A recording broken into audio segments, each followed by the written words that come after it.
Peter. Jeg vil bare lige vise dig, at vi også kan lave en ekstra kontrol, mens vi er herinde alligevel.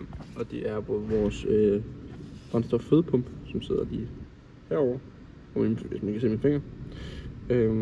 Den måde vi kontrollerer den på, det er, at vi har... skal jeg passe på, at jeg ikke lige ryster for meget. Den måde vi kontrollerer det på, det er, at vi har vores bord her, som vi kan sætte i. Vi skulle egentlig bruge det værktøj, der sidder dernede og låser krumtappen. Det hedder 37, hvad er det nu? Det hedder 732. Det er det værktøj, vi også skal bruge heroppe. Men siden det er brug, så kan vi bruge et bord i stedet. Og det vi kan se, det er, at den på sådan derinde, at den er nogenlunde lige derinde. Og så bare se, og at den er lige i hullet herom bag. Det viser lige nemlig også herinde i PTS, at det er sådan, det skal være gjort. Så jeg vil bare vise dig, at det er sådan, vi kan kontrollere den.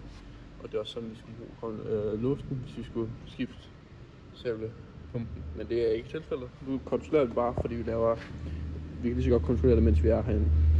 Vores næste trin, det er at få vores medlemmerhjul af her, og så vores vandpumpe, fordi vi har lige taget vandet af. Det var bare det, jeg ville vise.